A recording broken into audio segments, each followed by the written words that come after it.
going on, everybody? Welcome to. Feels odd to say it feels odd not to say the Victory Monday live stream here on the GG Sports Podcast, but unfortunately, it is the first non-Victory Monday live stream as your Minnesota Vikings fell to the Detroit Lions 31-29 at US Bank Stadium yesterday. Obviously, we got a lot of things to get into this game, a lot of things to talk about, but I guess my just main thought right now is it's okay, and you can see it in the title. It's okay. No need to be too concerned at this point. It was a tough fought game as we thought it would be. Minnesota Vikings are still a really, really good team. I think I think I saw it on Twitter today, and I agree with it. I honestly feel more confident now at 5-1 than I did at 5-0. So everything's gonna be okay. This is still a really, really, really good football team. And yeah, you ran into a buzzsaw divisional game at home, and we'll obviously get into kind of what went down and our analysis of it. But Vikings are still 5-1, still one of the best teams in the NFC, still one of the best teams in the NFL. Before I keep going here, we got some people to shout out. We got Nick in the building right away, man. Just some stupid flags. Horrible into Jones was wide. Oh yeah. Got awful second quarter. Defense was getting cooked. Yeah, there's a lot to unpack there, and you were pretty much right on all that. Or probably ours. What up, Gary, my guy, Skol mates, FT Maddie in the building. Hey everyone, let's go. As Casey said, obviously, L's suck. I had us, obviously, everybody knew what my expectation was. What up, Score for Life Barber, my guy? We'll get into all that in a second here. Bob Swede, hashtag Skol. Oh, yeah, of course, with one of the player of the games, spoiler alert, in our studs and duds coming up in a little bit here. Ivan Pace Jr. rookie card giveaway. Had himself. So are we doing two tonight then? To what? 2 giveaways? Remember we said we were doing a hat tonight, I thought. We did? Yeah. Because we didn't have time on Thursday. I thought we gave one away on Thursday. No, we gave a card away on Thursday, I thought. No, we gave away Gary's hat. Oh, well, did we? I mean, we can. I thought we had a couple. I thought we were doing another one tonight. I don't know. Anyway, go on. We'll come back to that. But for sure, maybe we'll do 2. But the Ivan Pace Jr. is up there. Let's keep going, though. Hey, Ethan in the building. Welcome in. Who else we got in here? We see this. I saw, Bandito, Sir Dylan. Sir Drillium Reichard. Sir Drillium Reichard for MVP. He wanted that 60-yarder so bad. He wanted it so bad. 16-1. I love to see that one. Hey, Gary, NFC North is goated. The NFC North is actually insane. Yeah, dude. Yeah. Super insane. You gave my hat. Yeah. So yeah, I guess just going off of what you said, obviously, I was hoping that we'd blow them out. It looked that way in the beginning of the game. I think that's the reason. I mean, you were hoping that we were just going to keep doing that for the rest of the game. And then we'd be coming in here feeling like, man, like we might go 17-0 for real. But reality is the Lions are a really good team. We still had an opportunity to win this game. Ultimately coming down, in my opinion, at the end of the game, I think it was, I don't want to say like just bad coaching, I guess, kind of, but just, I don't know. You should have done something. We'll get into it specifically. I don't want to get too much into it, but yeah, I would have liked to see a little bit more aggressive play con from the offense, specifically at the end of the game there. So there's that. Ultimately, tough team. Lose by just 2 after having a chance to win the game. Like Casey said, I don't know if I would say I'm like more confident. You got to believe like, okay, like you're legit. You're going up against one of the best teams in the NFL. You lose by 2. This happens all the times when good teams play each other. It'd be a different story if the Lions came in here and then absolutely destroyed us. And then it's like, oh, I guess we are fake or whatever. So it doesn't feel like we're fake. Though, I still do think we can beat them.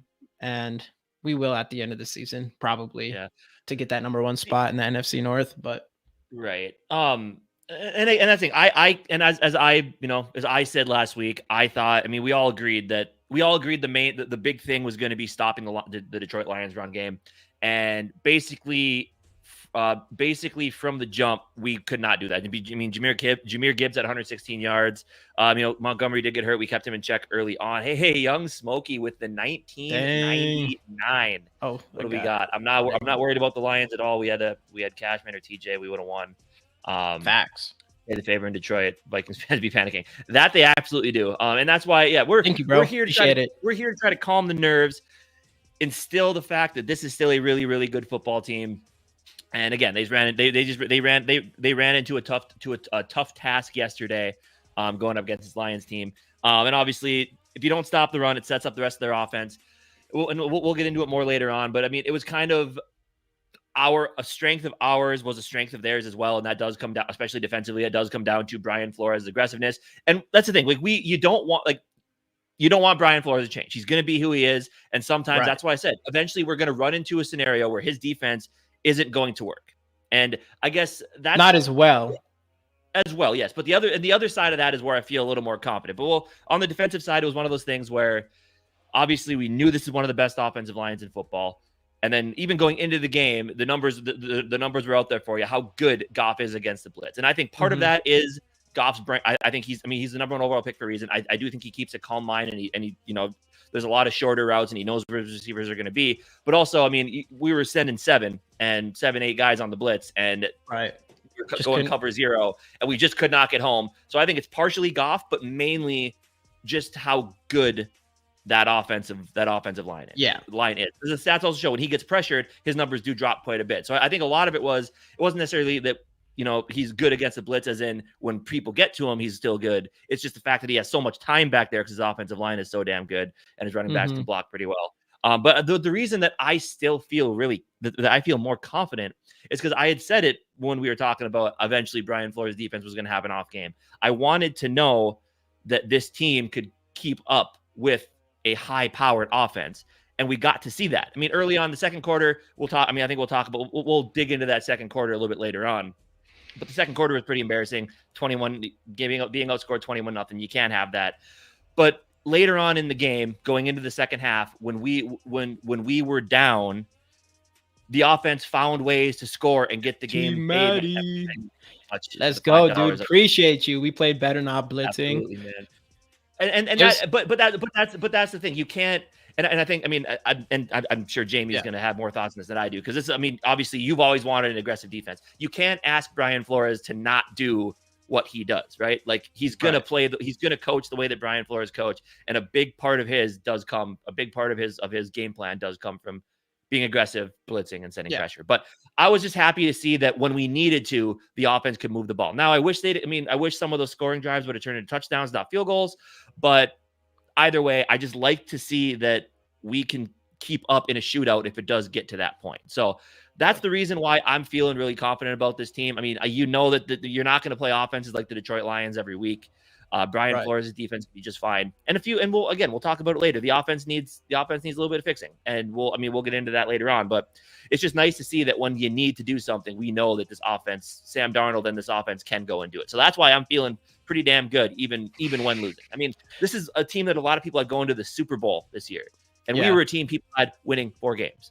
And you stood toe-to-toe with them, and you didn't score a single point in the second quarter, and you still stood toe-to-toe with this team. So, and I'm not concerned whatsoever. And I just think you ran into a really tough test at a divisional foe. And we're going to get in that in a little bit too. But just to go on top of what you're saying, and that's another thing about this game, because we haven't got to see how we play when we're behind. We haven't got to see how Sam Darnold plays when he's behind. We've seen him kind of clutch up in moments where we just need points to stay ahead, but not from behind. And the reality is we were down 21-10,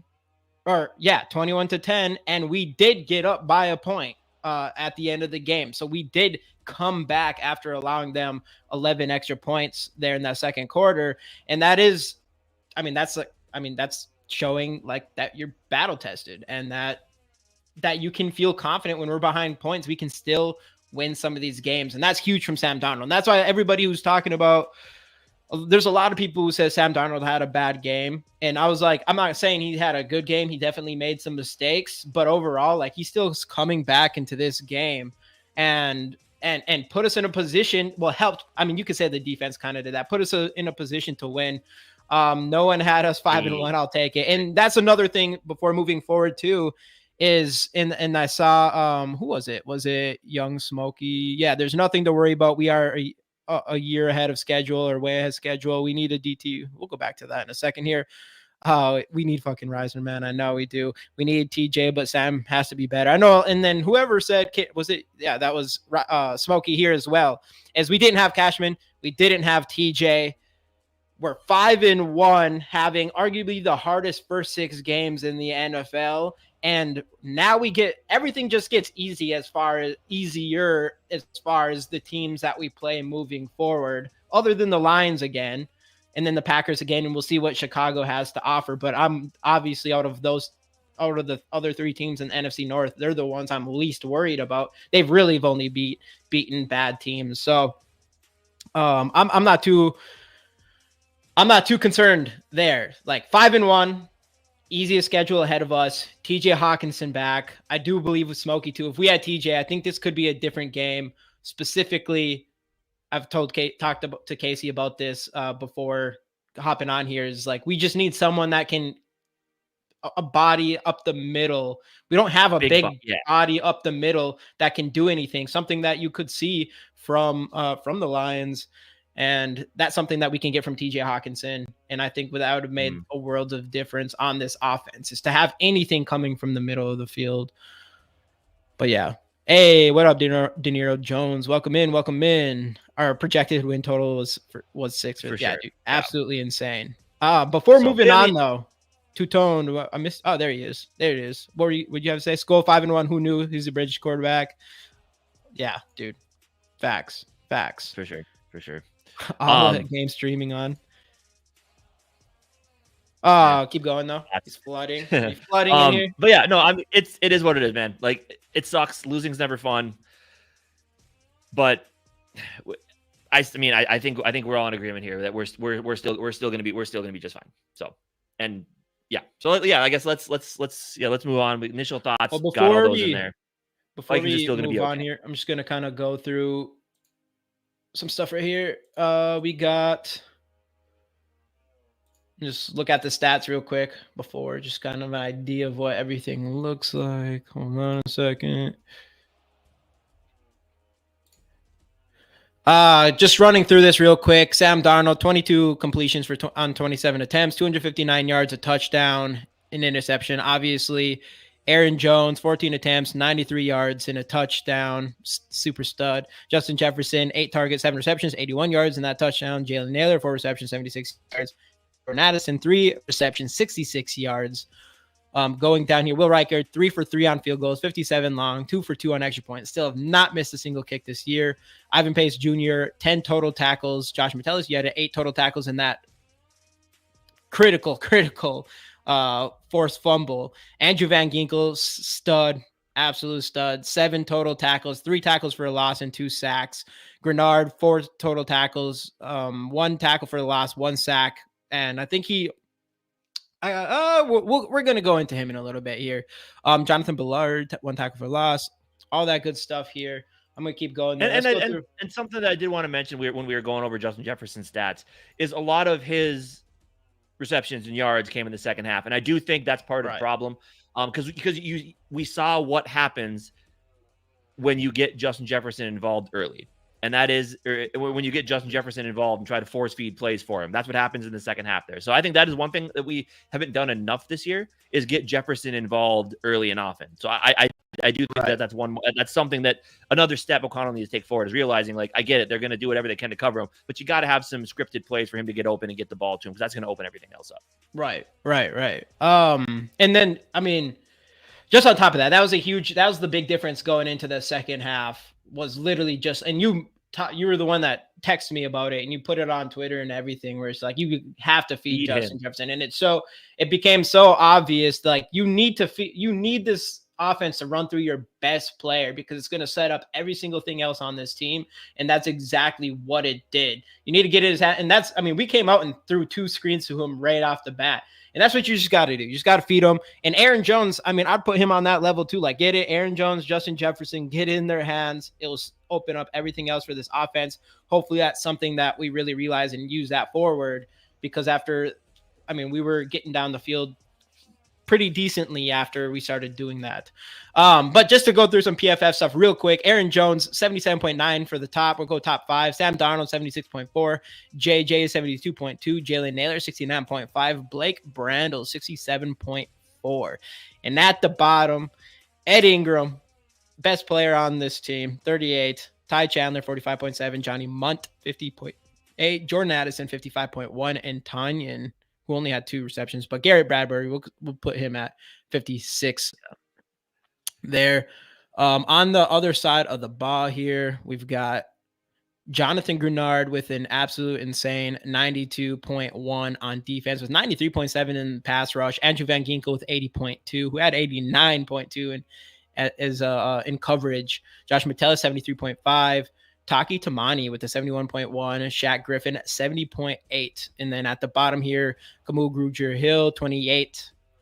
Cameron Bynum, 34.9. Dallas Turner, 41.2, with a lot of the topic on him talking today that he only had 5 total snaps on defense, which Brian Flores has came out today and said, like, he's going to be a beast with us. And, there's people in front of him and things like that. But I don't care what way you spin it. It's a little concerning because Dallas Turner, in my opinion, is definitely further behind than any of us were hoping for after trading for him. I'm still not too worried. We'll see. I think so, but for sure we were hoping that he'd be a bigger impact on this team at this point. I never heard anybody. But he doesn't really need impact right now because you have 3 other guys that are doing it that are doing the damn thing, and you don't really necessarily need them. But I mean, it is. I can understand why people are a little bit worried. I just think people are getting Lewis-Dean syndrome here, and thinking, oh God, I'm not too worried as far as that goes. But I mean, come on, there's a lot of us probably really thought like, hey, he could be defensive rookie of the year. Maybe like the expectations were probably unfair, to be honest. Yeah. But still, it is what it is. It doesn't mean he's going to be bad, but I do think, I don't know, maybe a little bit more I was worried about, but. What did I miss here? Sarah's in the building, 5-1. Let's go. We may have lost, but we should be proud. Yeah, 5-1, and everything Casey mentioned about us coming. I mean, we showed that we can stay in it with good teams. We can come from behind. Sam Darnold showed that he can come from behind in these games and score when he absolutely needs to, which is huge. This is great learning experience. Exactly that. I blame Hawk Tua girl. The Hawk Tua girl isn't actually with Sam Darnold. Oh, that was that she got Sammy to relax. NFC North News Twitter page, I think. Yeah, put that out there. What it did? Yeah, Aaron Jones is everything and more. And I think I heard One Bar Lepicus talking about it this morning. I was watching their show, and they had said like we I don't know. Ty Chandler, he's had a couple good games, but it just doesn't seem like he's necessarily cutting it as a backup running back. I'm looking at the kid out of Tennessee, Sampson, I think his last name is Simpson. Yeah, running back from Tennessee. Looking at him in the draft next year. Let's make that happen. I'm on team. I'm a team with the freaking that Idaho kid or the Boise kid. Oh well, yeah. I wonder at this point it seems like he's going to be like. I doubt he's going to be there in the third round. Yeah. There at one point that it looked possible, but who knows? Obviously, he's. I guess at this point he might even be favorite for Heisman. Don't tell Travis Hunter that, but. Yeah. Hopefully, it sounds like there's a decent chance, and like the injury report came out today, and Cashman was kind of the only one that looks a little worrisome, I guess. Well, he probably isn't going to be playing Thursday, I guess. But we're going to get into at the end of the show. We'll kind of go through a little bit of those. Fucking done with Ingram. We'll get into all that. Yeah. Gentry as our running back. That'd be so sick if that could happen. We need something outside of after Aaron Jones. It's really obvious that type of running back or a good running back is what we've been missing pretty much the entire time we've had KOC. And he's made it super obvious.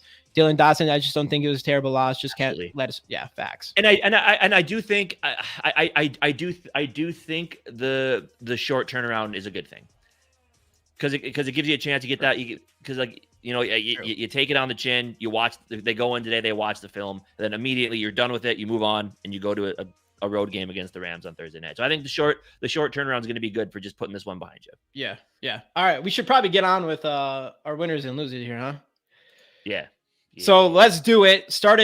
Let's start with winners. Usually, I mean, on a loss, we'll start with winners and ends with losers. Usually on a win, we start with losers and end with winners, but we'll do that. And is this the right one here? Right here. All right. Number one winner, first winner is, we already talked about it, him and why he's super important to this team. Aaron Jones, 14 attempts, 93 yards, and a touchdown. Also had 3 receptions for. Wish it would have been 4. 3 receptions for, yeah, should have been 4. Should have been and 4. Maybe 2 touchdowns. 23 yards. Obviously, I mean, what else can you say about impact of Aaron Jones? I know all of us were extremely excited to hear that was all right to play this game, and it did not look like he was slowed down with his first touch of the game, which was the first offensive play of the game for the Vikings. His 30-yard run, was that a 30-yard touchdown? 34-yard touchdown? Yeah. Dude, massive. I mean, and again, I don't have Justin Jefferson on here. We could have put Justin Jefferson, but we need Justin Jefferson needs to get over 100 yards on one of these, and then we'll put him on here or something. But obviously, Justin Jefferson is that important, super important to this team. But Aaron Jones pretty much makes this every single week he plays. So right, and this is what we were missing last year, right? Like we did not. I mean, sure, the quarterback situations, whatever, but a big reason why things failed last year is because we did not have a solid, consistent run game. And obviously, yes, that flipped with Aaron Jones. I mean, 6.6 yards per carry, 14 toast, 93 yards, that touchdown. Like you said, it's just when he's on the field, this offense just feels more complete because he has that wiggle when maybe the hole isn't necessarily there. He has that wiggle, the elusiveness and the burst to get through it and turn something into nothing. He's my favorite 30. He's my favorite 33 in recent memory to run for the Vikings because he doesn't get -2 yards. He at least falls over for 1 instead of dance, hit the hole, fall backwards, lose a couple yards. Yeah. He at least just goes. A lot of those carries, he's still getting 1 or 2 yards. So yeah, gotta love what Aaron Jones does to this team. Dude, 100%. Like that's a really good point because there's times where it's blown up. He can't get anywhere, and even if he gets half of a yard forward, you never see him really go backwards, which is huge because he's not even a super huge guy or anything like that. And then he does have that elusiveness, and he's everything that we need. I wish he was just 3 years younger. So I know people are talking about extending him and stuff like that, which I definitely would. But he's just at that point in his career where it's you just never know when things are going to stop. But you do see big guys like Derrick Henry still leading the league in yards and everything. Yep. And he's he's 30. I think. It's just one of those things. Though, if you do bring him back, which I'd be fine if they mid-season give him a 2-year extension or maybe just another 1-year extension or something like that. But you need to find a more impactful running back to go behind him, one that can make a few more plays than Ty Chandler and block a little bit better. Yeah, if you're going to keep him, or even if you're not, you still need an impact. You need another impactful running back, which was interesting. Yeah, we didn't see Cam Akers at all. No attempts by him in the offense. He was kick return, which that's another thing that was super annoying. Man, we just get nothing from kick return and punt. Brandon Powell does nothing. He does nothing as a punt returner. I never see he had a few chances in this, and it's you're not even making it past one guy. I've seen, back in the days, one of my friends discredited Marcus Sherrills. We haven't had a good punt returner since Marcus Sherrills. No. That dude was a stud. Yeah, not even close. And Brandon Powell probably is the best we've had since him, and it's just not saying much. And kick returning, we haven't had anyone good, I can't think, since probably Cordero. Not that I can, does anyone come to – oh, Keeney had that really good year. Yeah. Honestly, I wish we did have Keeney still on this team. Why do we have to – that would have been a nice in the kick return section because we're not getting anywhere on special teams. There's no reason for us ever to take the ball out of the end zone. I would say outside of Reichard and at times Ryan Wright, special teams has been concerning at the very least. Yeah. And luckily we didn't make any mistakes this time on special teams, but it didn't matter anyways. Yeah. Let's keep on rolling here, though. So that's our number 1. Number 2, we just put these guys together. Jonathan Grenard, Andrew Van Ginkel, showing again why we probably had arguably the best free agency as far as finding steals. Grenard as I already mentioned before, he's 92 overall PFF grade this week. I think he is second in pass, or I think he's second in pass. What is it? Pressures. I think he's second in pressures in the NFL behind Aiden Hutchinson right now. I'm trying to find the stats on that. Yeah. Yeah, I believe that's what it was. I don't know if it was pressures or pressure percentage. I think it was pressures. But yeah, no, Jonathan Grenard is playing insane. And Van Ginkel, man, I mean, how is he not being talked about more? Almost to the point of like, you should be talking about him as player in the conversation, and nobody is at all. But for defensive player of the year, I mean, 2 pick sixes. He had 2 sacks last game. I mean, he's got to have like, how many sacks does he have on the season? Let me look it up real quick. It's gotta be quite a few. And then it's gotta be at least 4. Right. And then like the thing with Grenard too, or switching to Grenard, is early on in the season, he was getting all the pressures, not getting the sacks. Now we're starting to see the sack production come around. Yeah, man, these two, and this is a big reason I think why we're not getting as much as you'd like to see out of Dallas Turner, especially since Pat Jones is playing pretty well too. These guys are doing it. And it just, I understand you got to rest them at points, but it's tough to take either of these two guys off the field. So they're both playing phenomenal. Yeah, they're both great signings. But going into this game, Grenard had 29 pressures. I'm not sure how many more he had this game, but yeah, I mean these two are absolute animals. I mean, they're perfect fits for the Brian Flores scheme. Yeah, and Grenard could have had a huge strip sack, which I know would have been nice to get that, but still, he got there. He forced what up, Mark? He forced Goff to step up and have an incompletion there. So. Yeah, Van Ginkel has 5 sacks, so he has 5 sacks and 2 pick sixes. How often in the first 6 games of the season, how many players have 2 pick sixes and 5 sacks? Probably, yeah. I don't even know if that's ever happened before, to be honest. That's got to be like extremely rare company. Just a stud, and not to mention, I mean, his coverage, let me check. I mean, him in coverage has also been great. His coverage grade this year, according to PFF, is a 91.5. 91.5 in coverage, 5 sacks, and 2 pick sixes. Yeah, I don't know. It's insane. Well, I mean, what a phenomenal free agent class by Kwesi. If you just gave me these two right here, I'd be happy. And then you toss in, I know he's injured, but you toss in Blake Cashman, and you see how much he was missed yesterday.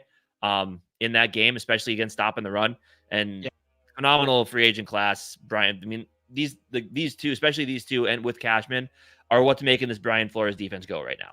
So phenomenal, dude, 100%. But let's keep on going here, which is surprising because our defense kind of struggled in this game, but we do have to talk about 2 of them. And I know some people already talked about them, but Ivan Pace Jr. having himself a defensive touchdown. Obviously, we knew what kind of speed he brings to the field, and it showed a lot on that one play. Also, with 10 total sacks. And, of course, because of that, we're giving away the Ivan Pace Jr. rookie card. So get the hashtag Skols in the comments. Like the videos, like Skol for Life Barber is saying, and subscribe to the channel if you're not already. But get those hashtag Skols in the comments. All that good stuff here. I don't know. Honestly, I don't know. PFF. Yeah, I don't know where they come up with some of their stuff. Well, I mean, I had thought I had read on like, because I mean, I'll be honest with you. Sometimes with linebackers, I don't know what makes them have a good game or a bad game. But I thought I had saw. It could even be coverage. I thought I had saw early on that Pace did struggle a little bit in that first half. Yeah, but I mean, that's a big thing. Is like that's the thing with PFF. Like you think plays like that should be just so significant, right? And I do think, I mean, part of it might be like in the past 2 years when Pace has really popped. Yeah, it's been when he has been out there with a veteran savvy linebacker. Like last year, being out there with, his name escapes me. What was his name? Jordan Hicks. He was out there with Jordan Hicks. This year, when he's been playing well, he's been out there with Blake Cashman. Him and Grugier Hill. Grugier Hill had a pretty rough game yesterday. So I mean that might be part of it too. I mean that might be part of it too. Maybe Pace is better with a veteran guy out there when he has to be the veteran. He's still a second-year undrafted free agent. So, but even if he did struggle early on, he was able to make the big impact, scoop and score there. So, which was forced by Metellus with that Josh Metellus. perfectly placed punch. Yeah. It can't be a bigger moment in a game than that one right there. And we just didn't take advantage of it. But we'll talk about that. And that was the defense handing to the here. offense, being like, here, we did it. Go finish this game off. And we'll talk about that in a bit here. Obviously, we got to put Will Reichard, who cannot miss. He doesn't even know how to miss, I don't think, and he's definitely got to be the only kicker in the NFL right now. He's 12 for 12 in hitting every extra point. Still, people who thought that's a waste of a 6th-round pick right there. Well, people probably don't think that anymore, but no, I mean, seriously, this is a kicker. You sometimes you don't even need to watch him kick. You can get up, go take a pee, go get a beer, whatever you got to do, and he's up there. You don't even need to worry about it. You can just get up, go do what you got to do, and come back. We haven't had that here in a while. Right. It's nice to see. Night the rookie, Will's the man. Got me 26 fantasy points. They have like offensive player of the year, defensive player of the year. Start making a special teams player of the year award end of the season. Yeah. Why not? Will Reichard would, he has that in the bag, dude. As a rookie. I mean, he's a rookie doing this. It's crazy. For sure. It's crazy. But Will Reichard's a stud. 3 for 3. Wish he'd have been 4 for 4 on field goals, but you can't get everything you want. Yeah, I know. He wanted it too. You could just tell, like, I don't know. He just has that look in his eye. He's an assassin. Yeah, but all right, getting to I'll take the turn. There's reasons why we might have lost this game, starting with Kevin O'Connell. It all comes down to the coach here. I'll just talk about a few things here, then I'll throw it to Casey. But one, having no timeouts at the end of the first half. It felt like it wasn't going to matter that much. Then it ended up being a big issue with the way the second quarter went. Time management was terrible. You're at home. There's no reason to call 2 timeouts the way he did so early into the first quarter there. Yeah. So starting with that, the second thing for me specifically was that third and out on our second to last drive. Technically, you need to go out there and win these games. You're up by 1 point. You should honestly be looking at it as like, at least like you're tied. You can't give any time to a team that outside of the 2 prior defensive drives have been driving down you nonstop in the run game and the pass game for 2 quarters prior to those 2 drives. And you do not want to give them the ball. So going into that drive and running twice in a row, trying to get rid of some time. And then obviously we end up trying to pass it on third down, and that doesn't get completed. In my opinion, like, you do not run twice in a row on that. Like, you need to look like at least getting field goal range. Like, even just a field goal would have put us up by 4, and they wouldn't have been able to go. They would have had to go score a touchdown. And for him to not come out there and put his foot on the gas, something that we talk about pretty much every single time we lose a game with Kevin O'Connell. And this is a big one to me, because it's just like you need to just go win games. Just go win games. Don't even give them a chance, especially in a game that they've been tearing apart our defense. So that's my biggest gripe with Kevin O'Connell in this game. But where are you at with Kevin O'Connell and some of his play calling and all that? So look, I love Kevin O'Connell personally. I think Kevin O'Connell is an amazing head coach, leader of men, and that's what makes him so special for this team. But I pointed this out multiple times last season, you can be an amazing head coach, but if you are going to be the offensive play caller as well, the fan base is going to point that out before how good of a head coach you are and how well all that goes.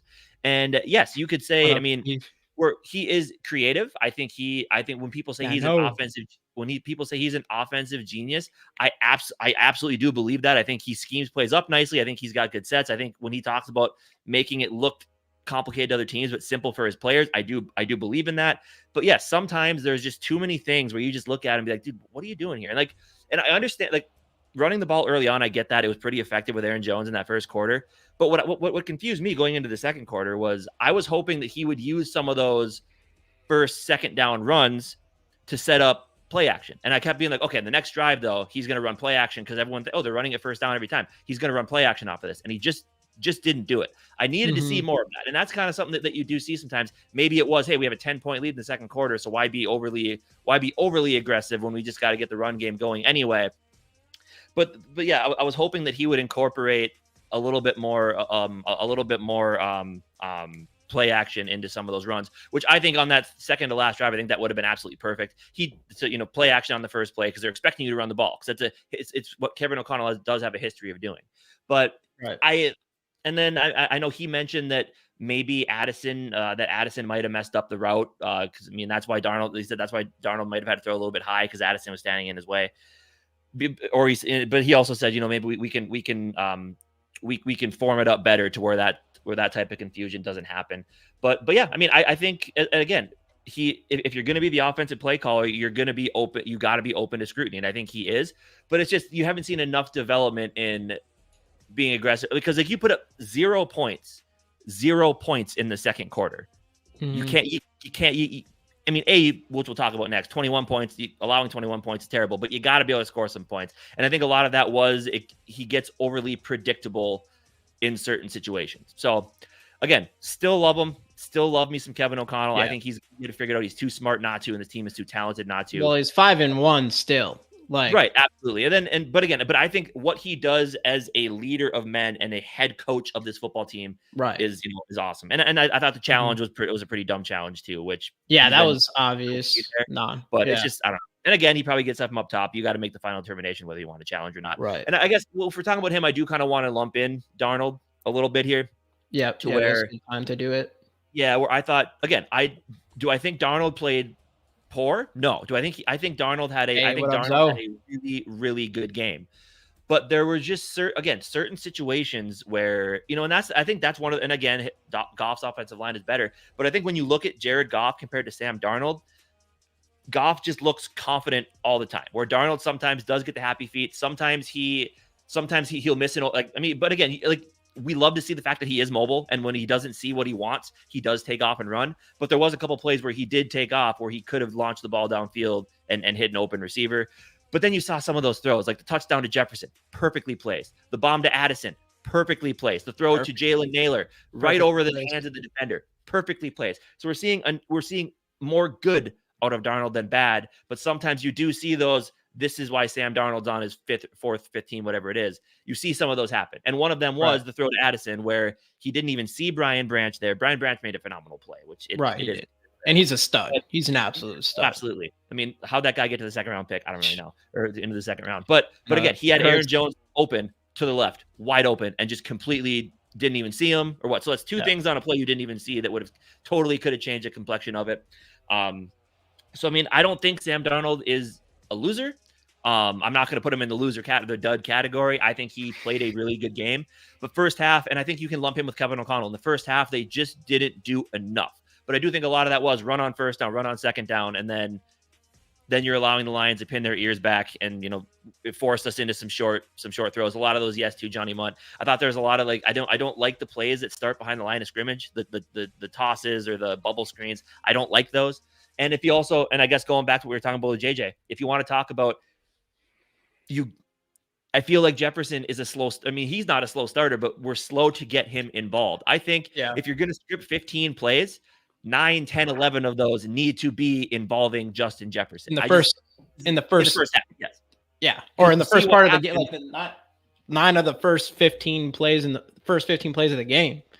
Yeah, exactly. Yeah. So I would say I love Kevin O'Connell. He's going to figure it out. But yeah, if you're going to run the ball as much as you do, you got to, even me, who's not, not a coach and just kind of watching from the couch. I'm just like, we got to run some play action here, right? Because we're running the ball on first down 3 drives in a row. So why not go play action on next first down? They'll never expect it.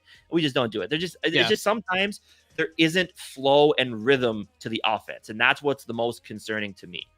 Yeah. Because we're way too talented to have as many 3. We're way too talented not to score any points when we're letting the Lions run up and down the field in the second quarter. So, and a lot of that does come to just being more creative, being a little more aggressive. Because I truly believe he trusts Sam Darnold to make all the throws. I truly believe he trusts him to operate the offense. But I don't know. Again, I think we're going to be just fine because we've seen it this year. We've seen where the offense can be aggressive, right? And we've seen when the offense needs to step up, they'll make some plays. It's just there was too many lulls in this game when you couldn't have lulls. Yeah, and that goes to both O'Connell and Sam Darnold. Right. And I And think, with Kevin O'Connell, and like you said, like that's something that you do not see ever is him doing the play action on first down, which is something I don't understand. Like it seems there's so many times when you're watching like, all right, play action here, and it just doesn't happen. And with Kevin O'Connell in general, and I know everybody's talking about the conservative thing, and I don't know. I'm totally agree with him and being too conservative, which is really interesting because in the beginning, the first few games of the year, like the Giants game, San Francisco and Houston, and I guess you could argue, or you could probably say the first half of that Packer game, like he was looking like an offensive genius out there doing all types of things and nobody could kind of read him. And then things kind of came back quite a bit. And that's another thing. Like we're talking about lulls. The problem is we just end up getting so many 3-and-outs, or like we just don't get anywhere. That's the problem. Like in that second corner, we were just getting 3-and-outs. It wasn't other than us getting down the field with Sam Darnold's interception. And then just on Sam Darnold, since you were talking about him, it's just the one thing that's been interesting for the last 3 weeks was, I mean, there's a lot of times where he's passing up open throws, including the Aaron Jones thing. Yeah, could he maybe not have seen him? I know his head was definitely in that direction before he looked towards Addison's way. I know you talked about that. It's just like he might be that type of quarterback that you see from a lot of inexperienced quarterbacks where he's waiting for players to be in the right spot. And like if you're just if you're just like going off script a little bit or whatever, he might not try to get it to you, whatever. Overall though, I agree with you. Like overall, I think Sam Darnold had a pretty good game, but that was not good. That specific spot was not good with the interception. Yeah. But the positive thing with him, and the reality is like we knew what's like the fact that Sam Darnold was able to come back in this game shows a lot of who he is, and something that no one really expected out of him anyways coming into this season. And he threw that interception, and everything anybody says about Sam Darnold is he's someone that, like, if he makes a mistake he just keeps making more and more mistakes. We haven't seen that from him at all this year. And after that interception, obviously we come into the second half and we go and get some points on the board and all those good things here. So and then I had one more Kevin O'Connell point to make, because I saw this one from Maddie, and this is 100% true. We need to quit making those stupid penalties and move us back. Yeah, we do. And if you want to look at that with how he started the game on offense, I mean, because I feel like a lot of times when we score early, it is because the defense put us in good spots. But something about this game just felt like the team coming off a bye, which is a lot of people were worried about with the Vikings. You did feel like they just weren't quite ready to play yet. Like you almost felt like they weren't as energized as they should have been off the bye. And if you want to talk about pre-snap penalties, like, yes, players need to make, players know what they should be doing out there. Pre-snap penalties does come down to coaching as well, right? Yeah. So I mean, that's kind of what was happening in the second quarter. Yeah, and that's why people say, like, you feel pretty good about everything, even with the loss. It's just the little things that you need to clean up, and all the little things come down to coaching and having your guys ready to play and having them with the right mental makeup to not make those stupid penalties. Like, how does Garrett Bradbury in multiple weeks have false starts? You're the center. You're the one snapping the football. How that's like your whole half your job is to know when the count or what the count is. For sure. So it's just little things like that. Like, you got to have the guys ready to play off a bye week, and you can't. Those pre-snap penalties are absolute killers. So. Let's keep going there. So Kevin O'Connell, he'll figure it out. But it's year 3. You kind of hope to see he's still. I mean, he's 5-1 at the end of the day. I mean, when you really boil down like the penalties and stuff, that's on the coach. For me, when you boil it down, is you just cannot play afraid. Oh, that's what I wanted to say too. Because who was it? I know, which I'm surprised. Sarah says I don't want to be like, hell no, I don't want to channel that meathead. I don't care what anybody says. I think Dan Campbell is a hell of a coach. The fact that you see both the differences in Kevin O'Connell and him. Kevin O'Connell, we're up by 1. He decides to run the ball twice to run out the clock, and then obviously we don't convert it. Dan Campbell on the other side of the ball, obviously he's not. I mean, he's the head coach. He has the game plan. Obviously Ben Johnson's the one that calls the plays, but to come out and start running the ball during that, like feeling that confident that you're going to be getting in field goal range, that you start running out the time that early, like that takes balls to do that. And that was the difference. Like he went and he was winning this game. He wasn't even he was doing whatever he could to go and win this game and not even give us a chance to do it ourselves, something that we did not do and we should have done. And that's my thing about Dan Campbell. I could take fire KFC. I'm not. Yeah, nah. You're Josh McDaniels. Josh McDaniels. But that's a big thing. I think at the end of this game, I do think it's out coach, like a head coach versus head coach. I think the out coach mostly ended up happening because one of us was being too conservative and the other coach was being aggressive. And yeah, it could have bit them in the ass too, whatever. Campbell has had that happen, but he has brought literally the worst franchise in NFL history and made them a Super Bowl contender, which is insane that we're talking about Super Bowl contender and Lions in the same sentence today. And I don't care what anybody says, that has to do a lot with Dan Campbell. But I like Dan Campbell. But I would give him a little bit of aggressiveness. Again, I think he's the rah-rah coach that gets you to the pit, that gets you right to the ceiling. And then eventually he's the guy that, it's like, yeah, you just don't have the chops to get us to the edge and fire him. Then the next guy brings you over the top. I don't know. We'll see. It remains to be seen what happens here. But I would not be surprised if Dan Campbell's not coach of the Lions next season. Whoa, that's crazy. Bold Dan Campbell, that's crazy. Oh, but also, I think I'm trying to think. You had another interesting point about. Yeah. Did you ever get into how what we did on that second to last drive kind of played into what the Lions wanted us to do, as part of the whole being out coach thing? So I think you were telling me about that yesterday. By running the ball, we were running the ball and winding the clock. We kind of fell right into down, and then we ended up finding out they wanted there not to be much time left when they got the ball. And that's the thing is you're running out the clock. You should have a rule where you do not start running out the clock when there's 4 minutes left and the other team has I think they had 2 timeouts at the time. Don't start. I get it.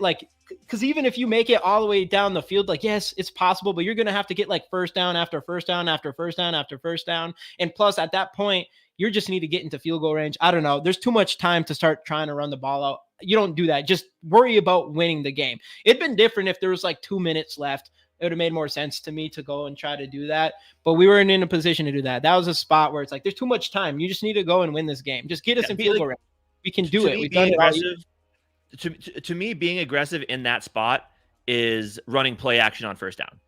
To me, that's what being aggressive and wanting to go win the game would have meant in that spot to me. And it just didn't happen. And that's the thing with him. You just feel like the offense there's not always rhythm, and he doesn't use, because a lot of times you want to use certain plays to set up a play later on in the game, and sometimes that just doesn't necessarily happen. And so again, I think you can credit him and Sam Darnold for getting us back into the game and just some of the things they do during the games. You can also blame him and Sam Darnold for why some drives stall out.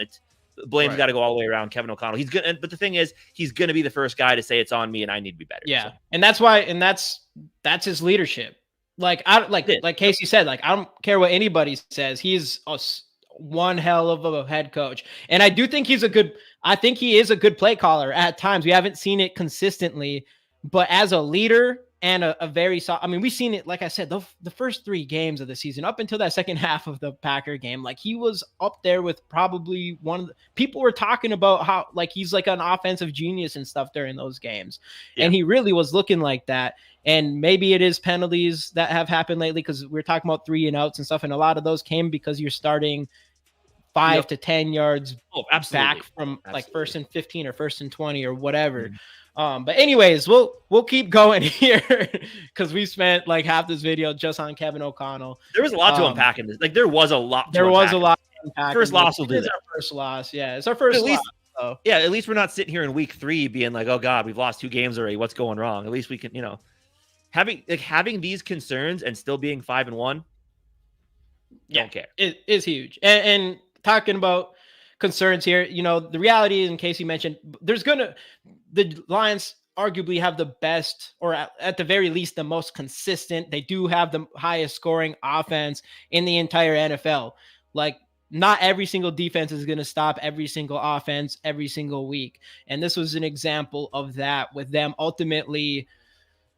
Obviously, they're running all over us. Our defense still makes plays, though. That's the good thing. That's what's great about this defense is we just make plays when it really matters. And we did that. unfortunately, I do think a lot, like, we should have not have put the pressure back on Brian Flores. But in that last drive from the Lions, I think Flores got absolutely outcoached there, which I don't blame him, because I wouldn't have really expected to just start seeing the run from the Lions. But after the first couple run plays from the Lions in that last drive, I don't think Flores or pretty much anybody could have predicted what the play calling was going to be going forward for the Lions on that drive, because they were doing everything the opposite of what you would have probably been expected in their position, including that Amon-Ra St. Brown throw there to like make sure that we were going to have like no time left for them to after the field goal left. We had 19 seconds, whatever. Anyways, Flores ends up losing the Ben Johnson chess match. Defense obviously wasn't looking great. The secondary specifically, we're still bringing on some pass rush, but the offensive line was tough. Another thing, we're talking about defensive tackle and free agency needs or trade needs and stuff like that. And I think like we're against one of the best running teams in the NFL this week. And we're number one in the NFL prior to this week against the run. The big part I think we're still missing desperately is having a pass rush up the middle. That's something we don't get any pressure, barely, is from the middle of our defense. And I do think that would be something that we are obviously missing. But for sure. And I saw Byron. So Byron Murphy is anytime there's like a guy who's wide open, it's always on Byron Murphy every time. Yeah, Byron Murphy's not very good. Hey, Kevin Balser, thanks for hopping in, man. Even though we lost, it's nice to know we can at least compete with a really good team. Absolutely. Yeah. Absolutely. I agree with that 100%. But so here's the thing. You have two guys in the early 30s who sat here in front of you guys on this show, which was us two, Thursday night, and said you need to stop the run against the Lions. We didn't stop the run against the Lions. We knew they were going to try to run the ball. We knew they were going to try to run the football early and run the football often. They did not seem prepared. And I get it, no Cashman, sure. But they did not seem prepared to overload and just stop the run game first. And if you can't stop the run, then that opened up the rest of their passing game. So to me, that's the one thing where I'm just like we knew they were going to run the football. Yeah. And they knew too. Run all over you early on in the game. That offensive line and those running backs are just that good, though. Like any team knows, no one stopped them, and everybody knows you need to stop them. Though I would say, and I told you this, that on the first Gibbs touchdown, there was like two really obvious holding that should have been called. Whatever. We didn't lose because of this. Is a game that you can say definitely did. We just lost a close game. I don't think if we would have won, it wouldn't have been because of the refs. If they won, it wasn't. We just lost this game. But there was two really blatant holding calls on holdings on that Gibbs touchdown. But and then yeah, absolutely. Yeah, he'd have nailed that. Right, I love how he's just like, right, Casey. Oh yeah, we know. We bond over Will Reichard, my man. But yeah. So I mean. And again, I said this last week that eventually there was going to be a game, and I'm again, not to pat myself on the back, but I did kind of, because you don't want to pat yourself on the back when your defense doesn't play well. But I did say if there was going to be a game where the defense might falter and the offense might need to show us they can hang in it, it was going to be this one against a really good Lions team. And I think statistically, going to last year, Flores has given up, I think averaging over 300 yards per game given up to this Lions offense. And again, it's just really talented offense. And like, we're not asking, because you can't ask Flores to not be aggressive, right? Because that's his motto. Like that's what we like. And he's just just a mastermind. Like he's just so good at like we're talking about, like the chess match between Ben Johnson, and Ben Johnson just won that. The good thing that's so special about Flores isn't just the fact that he blitzes and he brings a lot of guys back, is he does it at the right time in the right situation. That's what makes him so special. And Ben Johnson's just really special on the other side of the ball, and he just won that battle. He was able to call the right plays against his pass, and it helps having a really good offensive line. And that's the thing. And unfortunately for this defense, our strength, which is blitzing, and I get it, like with the exotic looks that Flores puts out there. Like our main talent on defense is pressure, getting after the quarterback, and making plays. And like you said, when you go against one of the best offensive lines in football, and And like you knew that going into this game, like unfortunately, our strength on defense was also the strength for the Lions on offense. And that is if they get blitzed, Jared Goff is one of the most efficient quarterbacks in the league. And when he gets pressured, he struggles a little bit. But when he's blitzed, there's a reason for that, right? Because we were sending 7-8 and we were not getting close to him. So it's not necessarily when he gets blitzed and pressured, he's good. But what happens when, obvious basic football, what happens when you send 8 people or 7 guys to rush? You only have 4 guys, you only have 4 defensive backs covering, right? Mm-hmm. So, and that's the thing that makes Jared Goff so special in this type of offense, is that he's smart enough to know here's where my guy's going to end up, or here's where he's supposed to be on this play. So a lot of it was just unfortunately that we were trying to be aggressive and blitz, but that offensive line is so good we couldn't get close to Goff, and he was picking on one-on-one coverage there, like that touchdown to Monroe St. Brown. Eventually, if you can't get to him, that one-on-one coverage is going to falter, and it did on that play, and St. Brown scored the touchdown. So right. It just came down to, unfortunately, what Flores does best is also what the Lions, I guess, defend against best on offense, and that is just keeping Goff upright so he can make the right throws with less guys out there covering. So, yeah, again, we're not at. So I would have liked to have seen Flores adjust a little bit more and maybe not try to be so blitz heavy every time and just maybe drop a couple guys more back in coverage. But you can't ask the man to completely get rid of his entire game plan, and because he said it straight up that I fight fire with fire, and he definitely did. So, hey, what's going on? Unfortunately, yes, defense struggled this game. But again, I'm not at all worried. This defense is going to be just fine. Like, I have 100% confidence that this defense. It's a really, really good offensive team. Yep.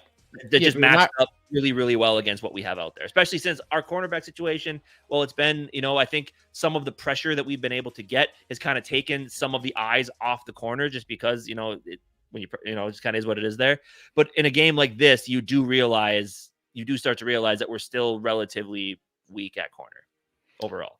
Yeah. And, the blitzing and stuff helps a lot with that, as far as like making. Exactly. Yep. We saw it last year with what we had last year. It even showed even more. And I like Gilmore. Gilmore's older, obviously, but he's been good. Shaq Griffin's has been good. But after them, like Byron Murphy, he has not been good this entire year. He's had that one game, he had a couple big plays. Yeah. Even in that game, outside of that, like if there's a big touchdown and stuff like that, he's like in the picture somewhere every single time.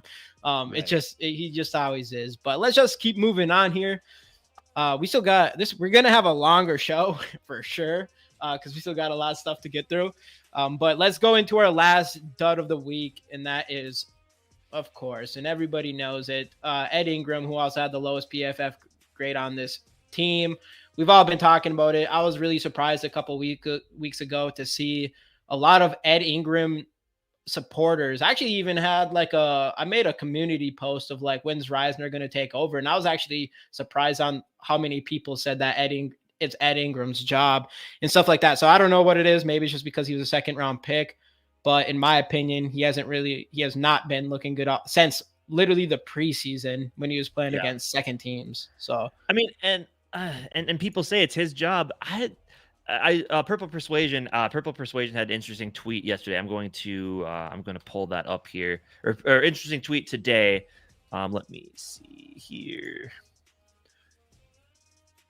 So basically, this is from Ben Gessling on Access Vikings. Ed Ingram had another tough day. We'll see what happens. Everybody keeps saying, why are you guys talking so much about Dalton Reiser potentially starting? But that's what he keeps hearing. And I like what he said here. It's like, he's like, at the Star Tribune, they're trying their best not to just give their opinions. And how did he put it? We generally, our approach is to not spout opinions on the show. I think when we say stuff, it's genuinely something we're hearing, and that we're fairly confident they're at least thinking about doing this. So this, to me, the fact that these guys, the insiders are hearing this, and it's not like they're just saying, hey, here's what we're noticing on the field, here's what we think should happen. A lot of this is, here's what we're hearing this team is considering. So for the people thinking that Ed Ingram is safely implanted as the right guard, I don't necessarily think so. I think I could very well, I could see them maybe as soon as Thursday. I could see them giving Ingram the Thursday start, but if he really sucks early on, I could see them making the change mid-game, which you don't love to do with an offensive line. I get that. You No, want that's continuity. out of any Maybe position. I feel think like they might let Ingram just play this next game, and then you have 10 days to implement Reisner into the offensive line there. Yeah. But I think Thursday could very well be Ed Ingram's last chance to. Right. I also wouldn't be completely surprised if you just saw them give him the start straight up. Yeah. Because it's just like he hasn't done anything yet. And now Reisner practiced in full. So it'll be interesting to see.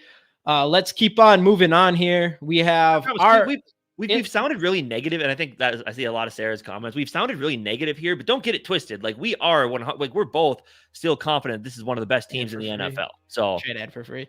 No. Obviously, I mean, we talked about it earlier. We're not.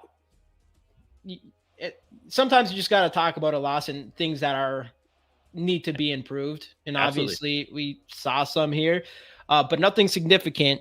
And you can, like Casey said, like just the fact that we were even the first time we've been down in a game the way we were against them, down 21-10, and for us to actually come back and be up by a point and then end up losing there, it still just shows a lot from this team, and it makes you confident that like when we're in those type of situations, that was the first time we've been tested like that, and we did pass that test. We just didn't finish it. I mean, but again, like you can't always rely on defensive touchdowns. That was one of the big things that got us there. Yeah, I get it. You can't always rely on defensive touchdowns. We still saw enough from the offense. But it's been part of our thing this year with our defense is making plays and scoring touchdowns on defense. But then on the other side, our offense was getting down. I mean, we had multiple field goals in that second half, and then obviously the Justin Jefferson touchdown. Yeah. But again, this is not the 2016 5-0 Vikings that lost their first game off a bye and went on to lose however many games. This is not the 2016 Vikings. We're going to be just fine. Yeah, for sure. We're going to go into our top 3 plays. I mean, this is a game, obviously we ended up losing, but if there was a game that had like the most obvious 3 plays to pick from, it was this one because there were 3 awesome plays. So let's get into those right away here. 3, 2, 1. Boom. Number 3.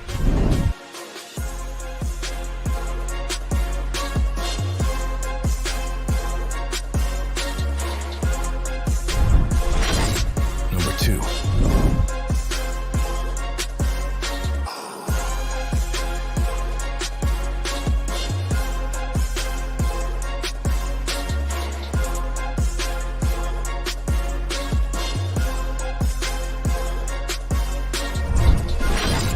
Number 1.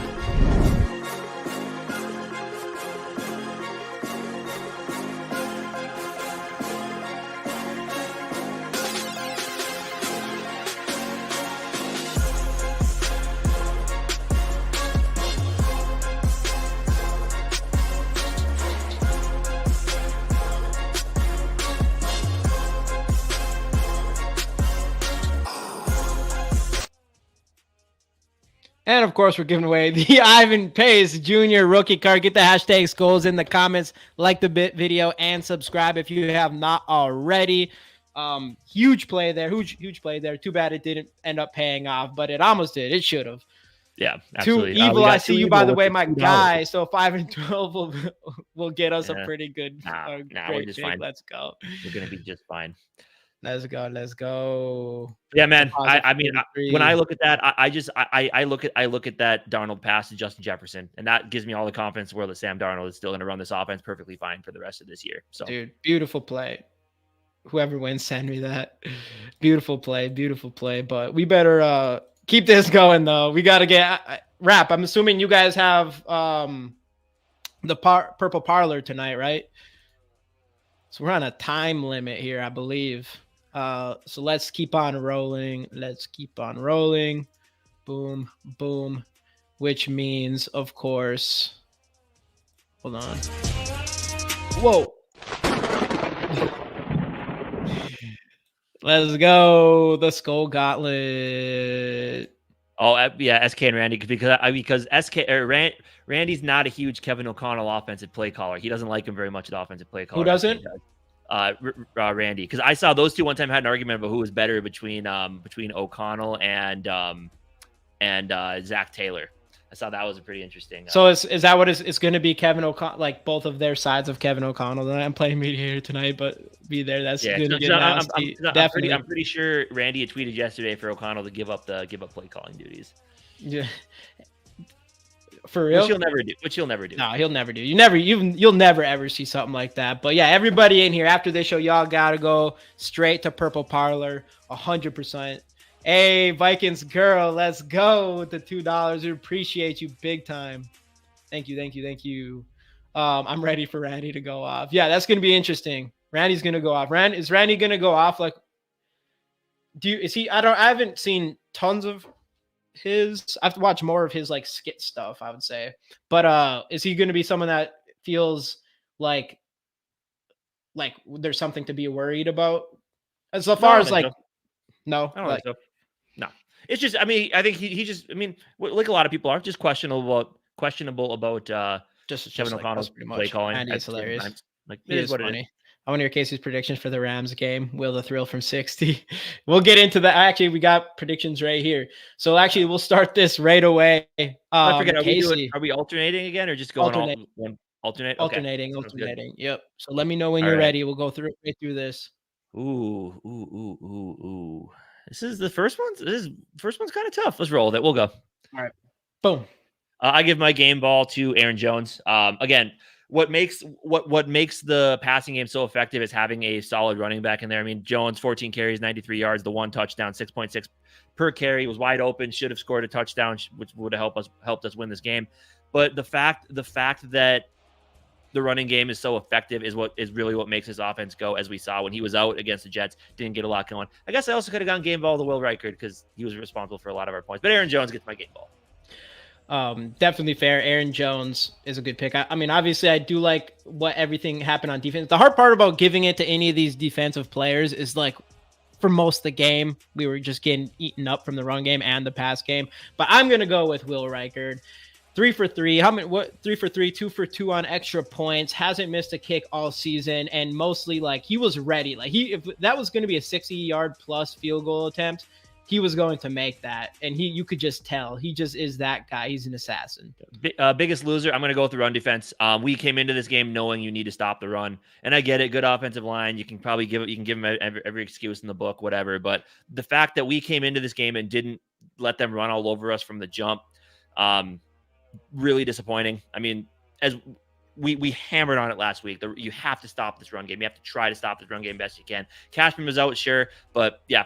Biggest loser is the run defense. I mean, that set up the rest of their game plan on offense for the entire game. Yeah. My biggest loser is going to end up being Kevin O'Connell. Even though it was just the three not play. It's again and again the conservative thing, not going and playing for the win. Like all you need is to get in field goal range, and you're gonna run the ball twice in that situation instead of like play your game. First off, everybody complains about him. That's how I know he's playing conservative. Everybody complains about him running the football, and then he runs it twice there. So you just know he's being conservative. Starts okay. I'm not going to give you much. I'm not going to give you much to talk about. Start Reisner, sit Ingram. I mean, come on. And I get it. There's a lot of people on Twitter being like, I saw this one guy yesterday say, if you want to see a good podcast where you don't take the low hanging fruit of just sit at Ingram, you can watch mine. I mean, why would you not want to sit at Ingram? Like PFF shows it. You watch it during the game. He's not good. And Reisner, yes, he's not a very good run blocker. I get that, but the dude can pass protect. And it's a pass first offense. So yeah, that's my start sit.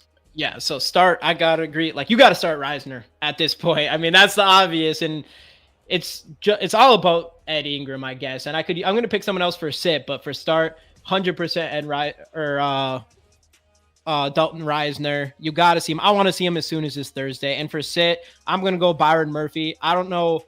Obviously, we don't really have anyone other than Nudie if he would had a chance. But Byron Murphy, I just feel on the defensive side of the ball, he's like I've mentioned before, he's always there when a big play happens on defense. Sam Darnold report.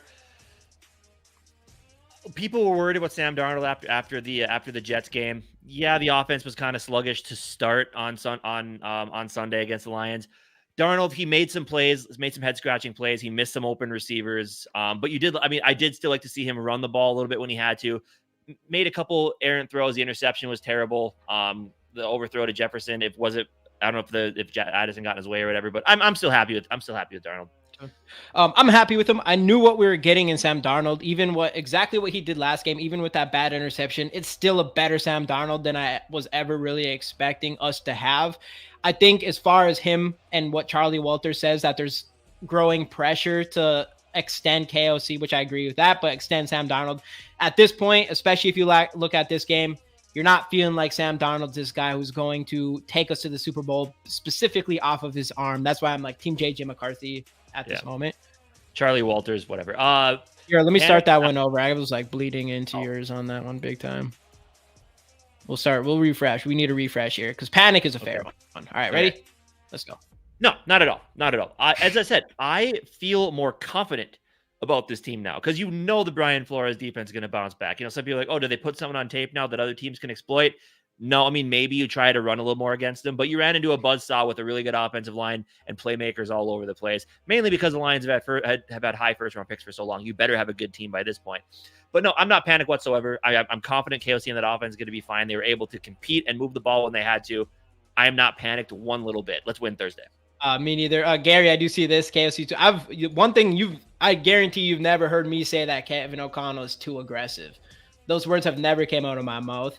But I think he's going to turn it around and he's going to bring in some aggressive to this team. And that's why I'm not panicked.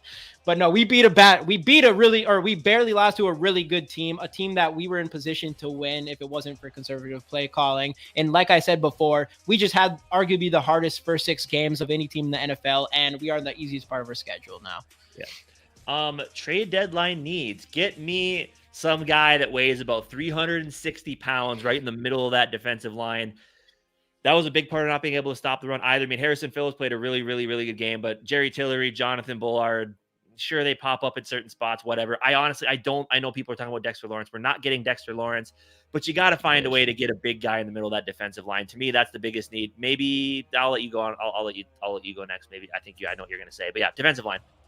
You know what I'm going to say? Cause I can't really think of anything outside of a defensive No, I wasn't really team corner. I think getting pass rush up the middle is the most important thing that we could have on this team. I like what we have in Griffin and Gilmore. I think that they can hold it down as long as we can put some sort of pass rush, because I don't care, like playing against a Lions offensive line. Like I don't care if a quarterback has time to throw the ball, he's going to get it to wide receivers. Quarterbacks can only cover for so much. But as far as Byron Murphy, did I already go through my 30 seconds already? Yeah, you did. You can keep going. That was fine. I'll give you a minute. But as far as if we did go grab one, I feel like it'd have to be someone to replace Byron Murphy, which is fair. But it's not going to be a cornerback 1 or 2. You don't really need to go and trade. So who are you going to go? What cornerback are you going to go trade for that would just replace a Shaq Griffin or a Gilmore?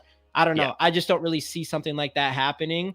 Not this next offseason. I think you do go make a trade for a guy, or at least go get one in free agency that can come in here and be. Might as well take up the rest of this. I'm just Jamie, not talking about you both. Sorry. No, you're good. I'm just saying that I don't say that Kevin O'Connell's too aggressive. If there's one thing there's times where you can argue. I've heard it before. I definitely heard people say that before. For okay, sure. I'm cutting you off now. You got a minute and a half. Okay. Week eight predictions. We're gonna bounce back, and I'm actually really intrigued by this matchup because you have two coaches that know each other so well. Obviously, Kevin O'Connell said today that McVay is one of his best friends in the league, especially in the coaching circle. I think this is gonna be really, really interesting because they're gonna know each other's tendencies. Their offenses obviously overlap a little bit. But, I mean, I know Cooper Kupp might be back. I'm not really – it is what it is, right? I mean, they're not going to have Puka Nacua yet. I think we bounce back in a big way. I think we win by 2 touchdowns in this game.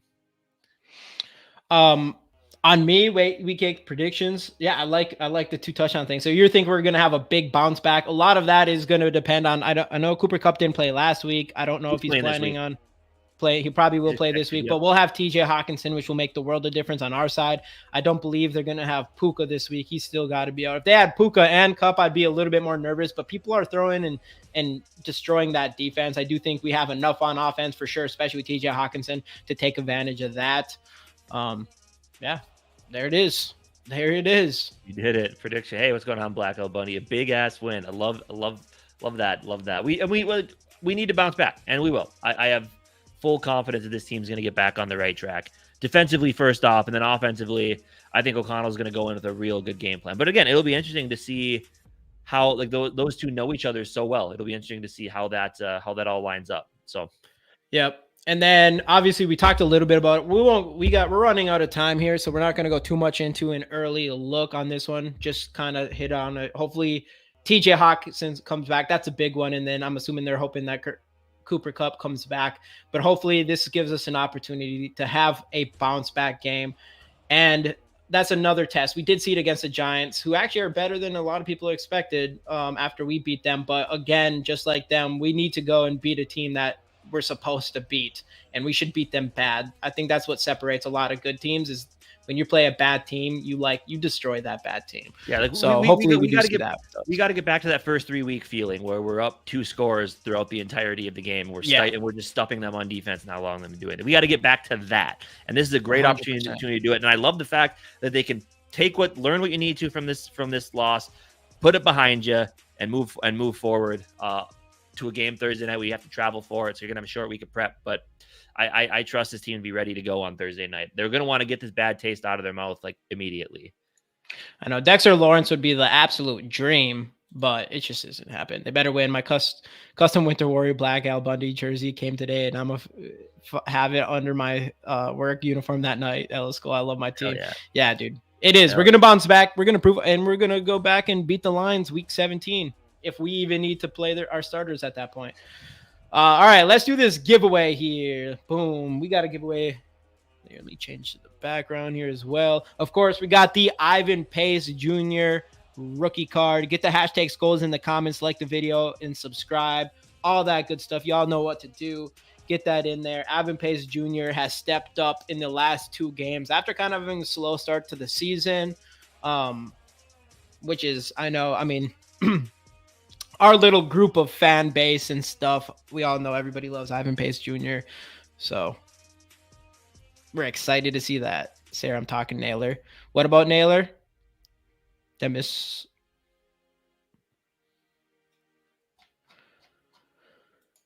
All right. I'm going to put that up here. So again, everybody, go check out the Purple Parlor after this one. I'm sure it'll be a super good show.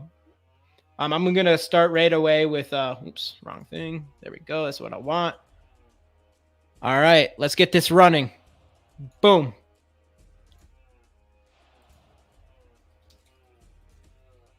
Got to be here to win. Y'all know the rules. And the number 1 is Vikings girl. Let's go. I saw you in a little bit ago. Plus, I do kind of have that rule now that if you subscribe, if you have a super chat. Oh yeah, that's a good point. It's a good point. Oh, I'm covering Casey's face right now. But yeah, if you super chat, I honestly don't care if you're in here because that's a new rule.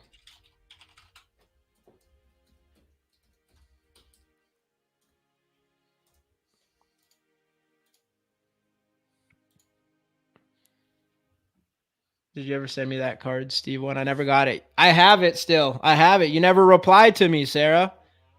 I was like, I don't know, because I get skeptical about just sending cards places because I never, there's been a couple times where someone has a new address and then I send them a card. So I was like waiting for you to message me back. But I have it. And it's actually, it's literally right here in an envelope waiting. All right, let's keep on going. So we got 1. We got one. Let's go. 3, 2, 1. So, Sarah, is it the same address? Bob Swede. Bob Swede in the building. I'm going to keep going. Bob Swede, let us know.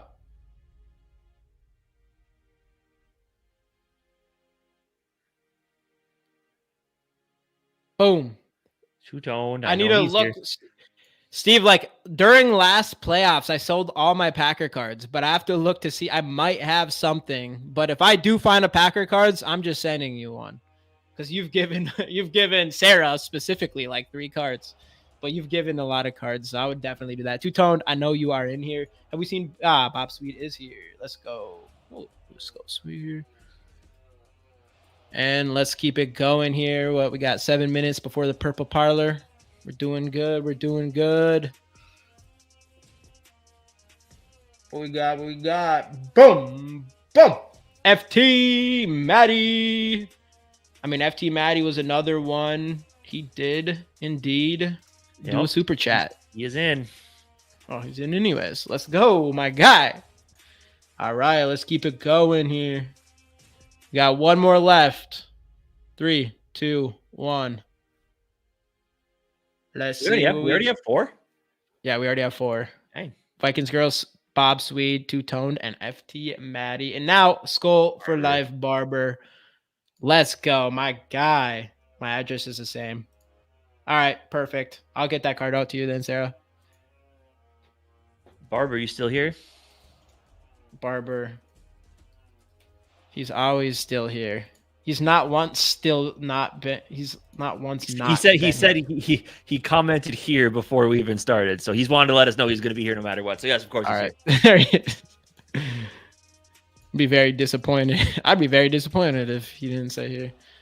I've never seen it before. I don't expect to ever see it. All right, let's swap this out for the old duck race that everybody, especially Too Evil, loves. Boom. Set this bad boy. Boring ducks. What do we want to do here? That's a fake Barber. Let's do 6 shuffles because we're getting our 6th win on Thursday night. Ooh, I like that. I like that. 1, 2, 3, 4, 5, 6. Oh, right. That's pretty good.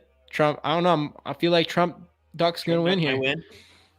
All right, let's go. 3, 2, 1. Boom. Are there not names? Did you forget to put the names with them? Oh, I put the names. Yeah, what the heck's going on here? Oh boy. Uh-oh. That's not good. Oh, here I go again. I had it in there. Well, it doesn't. No, I screwed up. I don't know what happened there. Did anyone see the names? All right. Oh, here we go again. I think I got it. All right. Swede, Two-Toned, FT. Can't spell. And then Barber. Boom. All right, we got this. 45 seconds. Double check. It's good. Set. All right. All the names here. 1, 2, 3, 4, 5, 6. Starting automatic. All right. Barber's in the lead early. Superman Duck. I like that one. Superman Duck, which I don't know. It's been a while. We have seen someone who started in the lead in the beginning win, but it has been a while. It has been a while, so we'll see. But Barber's like way ahead of everybody right now. He's way ahead of everybody right now. There's still 23 seconds out. There it goes. Slow down. 19. But he's slowing down significantly. He could bounce off the wall. Sweet's coming back. FT Matty's coming back. Everybody's coming back going into this final stretch with 10 seconds left. Wow, they're going way down. So, Two-Tone's bouncing off. Barber is bouncing off. He is bouncing off. It is literally. It's like a beak-to-beak race here. Oh, Barber! And it goes with Barber. Last duck wins. You were the first duck. That might have been the closest duck race we've had yet. And Barber started as the first duck, fell back, and then ended up as the first duck. Let's go, my guy. Obviously, I got all your stuff. Let's go. Let's go.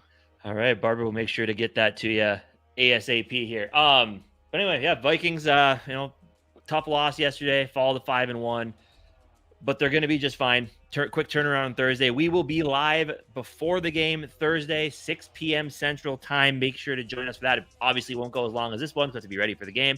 And then we'll be on Bleacher Report immediately after so make sure to join us for both those. Big game Thursday. Don't want to call it a must-win because it really isn't a must-win, but you'd love to see him get back on track on a short week.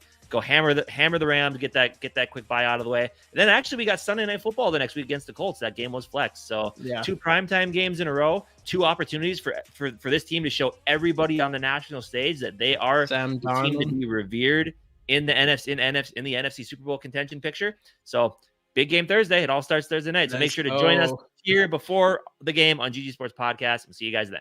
Yeah. One other thing that we're going to talk about real quick before we get off is 1, go Wolves. Wolves start tomorrow. But 2, also the iconic Randy Moss, Kevin Garnett photo with Justin Jefferson and Anthony Edwards is also supposed to drop tomorrow, as well as their interview, which I don't know if you saw the little clip of their interview with Anthony Edwards saying that if he wins a ship in the next 3 to 4 years, he's going to go switch to he's going to go play football. And Justin Jefferson was like, no, he's like, no, you're not.